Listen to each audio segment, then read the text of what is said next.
కొన్ని ఊర్లు యుద్ధాల వల్ల నాశనం అవుతాయి, మరికొన్ని ప్రకృతి వైపరీత్యాల వల్ల అంతరించిపోతాయి. కానీ మన దేశంలో ఒక ఊరు ఉంది. అక్కడ 1500 మందికి పైగా జనం ఎలాంటి శబ్దం లేకుండా, ఎవరికీ తెలియకుండా కేవలం ఒక్కటంటే ఒక్క రాత్రిలో మాయమైపోయారు. నిజంగా ఇది నమ్మలేం కదా. రాజస్థాన్లోని తార్ ఎడారి మధ్యలో ఉన్న కులధరా గ్రామం. ఆ రాత్రి అక్కడ ఏం జరిగింది? అసలు 84 గ్రామాల ప్రజలు ఇల్లు వాకిలి వదిలేసి ఎక్కడికి వెళ్లారు? వెళ్తూ వెళ్తూ వాళ్ళు ఆ ఊరిని ఎందుకు శపించారు? ఆ శాపం ఇప్పటికీ అక్కడ ఎలా పనిచేస్తుంది? ఇవాళ మనం ఈ అంతు చిక్కని మిస్టరీని మరియు అక్కడ జరిగే పారానార్మల్ యాక్టివిటీస్ ని లోతుగా అనలైజ్ చేద్దాం. Hello friends, this is Arun Kiran and welcome to the mysteries of కులధరా.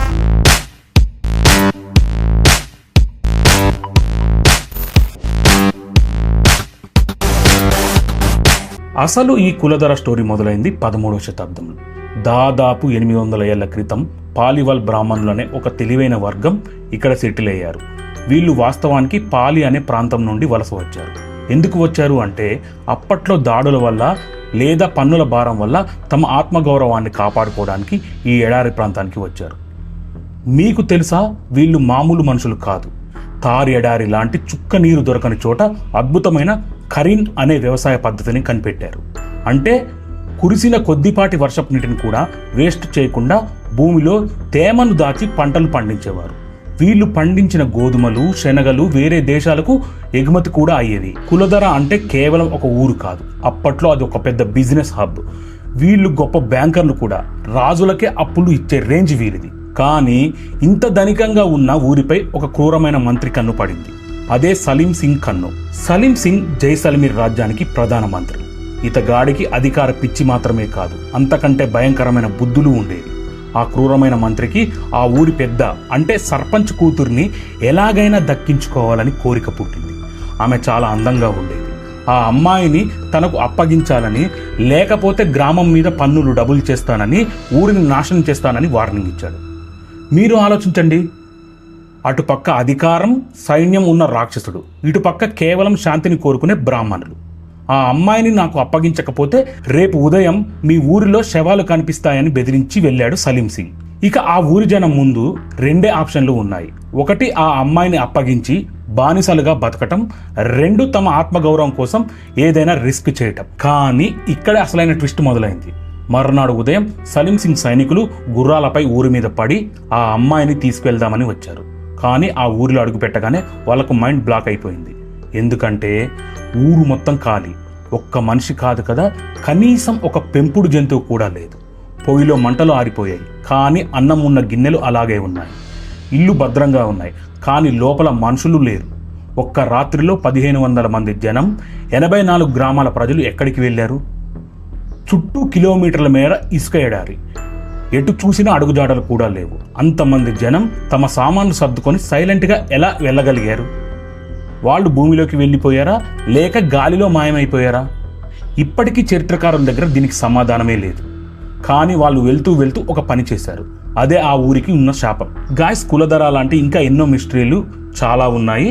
ఇలాంటి రహస్యాలను బయటకు తీస్తున్న నాలాంటి చిన్న క్రియేటర్స్కి మీరు ఇచ్చే సపోర్ట్ చాలా ఇంపార్టెంట్.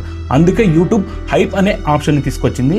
మీరు దాన్ని ప్రెస్ చేస్తే మన వీడియో లీడర్ బోర్డులోకి వెళ్ళి ఎంతో మంది కొత్త వాళ్ళకు చేరుతుంది.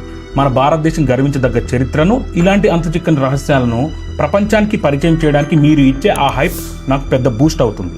సో హైప్ ఇవ్వడం మర్చిపోకండి.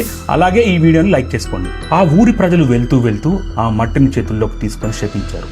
ఈ రోజు నుండి ఈ ఊరిలో ఎవరూ నివసించలేరు. ఇక్కడ అడుగుపెట్టిన వారు నాశనం అయిపోతారు అని. విచిత్రం ఏంటంటే ఆ రోజు నుండి ఇప్పటి వరకు 200 ఏళ్లు దాటినా అక్కడ ఎవరు ఉండలేకపోతున్నారు. చాలా మంది ధైర్యం చేసి ఆ ఇళ్లలో ఉండడానికి ట్రై చేశారు. కానీ అక్కడ ఒక నైట్ స్టే చేసిన వాళ్ళు మర్నాడు మార్నింగ్కి అడ్రస్ లేకుండా మాయమైపోవడమో, లేదా ఏదైనా భయంకరమైన ఎక్స్పీరియన్స్ వల్ల మెంటల్గా షాక్కి గురి అయ్యేవారు. ఎందుకో తెలుసా? రాత్రిపూట అక్కడ అడుగు పెడితే ఎవరో ఏడుస్తున్న శబ్దాలు, గాజుల గలగలలు, వింత ఆకారాలు కనిపిస్తాయని పారానార్మల్ ఇన్వెస్టిగేటర్లు కూడా ఒప్పుకున్నారు. అందుకే మన ప్రభుత్వం కూడా సూర్యాస్తమయం తర్వాత అక్కడికి ఎవరిని వెళ్ళనివ్వదు. జైసల్మీర్ బోర్డర్లో కూడా స్టే అవే అనే బోర్డులు కూడా కనిపిస్తాయి. ఇప్పుడు మనం ఇంకొంచెం భయంకరమైన విషయాల్లోకి వెళ్దాం. Indian paranormal society founder Gaurav Tiwari పేరు మీరు వినే ఉంటారు. ఆయన తన హైటెక్ గ్యాడ్జెట్స్తో కులధరాలో ఒక రాత్రి గడిపారు. ఆయన రికార్డుల్లో ఏముందో తెలుసా? ఈవీపీ అంటే ఎలక్ట్రానిక్ వాయిస్ ఫినామినా ద్వారా చిన్నపిల్లల గుసగుసలు రికార్డ్ అయ్యాయి. అంతేకాదు, వాళ్ళ కారు మీద రాత్రికి రాత్రే చిన్నపిల్లల చేతి ముద్రలు పడ్డాయి. మరో షాకింగ్ విషయం ఏంటంటే, ఈ ఇన్వెస్టిగేషన్ చేసిన కొన్నాళ్ళకే గౌరవ్ తివారీ తన ఇంట్లో అనుమానాస్పద స్థితిలో చనిపోయారు. ఆయన మెడ మీద ఎవరో గొంతుతో నులిమినట్లు నీలిరంగు గుర్తులు ఉన్నాయి. ఆయన చనిపోయే ముందు తన భార్యతో ఏమన్నారో తెలుసా? నన్ను ఏదో నెగిటివ్ శక్తి తన వైపు లాగేస్తుంది అని.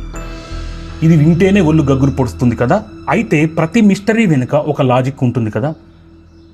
సైన్స్ ఏమంటుంది అంటే, కులధర మాయం అవడానికి భూకంపం కారణం అయి ఉండవచ్చు అని. 2017లో జరిగిన ఒక రీసెర్చ్ ప్రకారం అక్కడ కూలిపోయిన ఇళ్ల నిర్మాణం చూస్తే అది భారీ భూకంపం వల్లే అని శాస్త్రవేత్తలు చెబుతున్నారు. మరికొందరు ఏమంటారంటే, భూగర్భ మార్గాల ద్వారా వాళ్ళు పక్క రాష్ట్రాలకు వెళ్లిపోయి ఉండవచ్చు అని. కానీ అంతమంది జనం అంత సంపదతో ఒక్క రాత్రిలో ఎలా వెళ్తారు?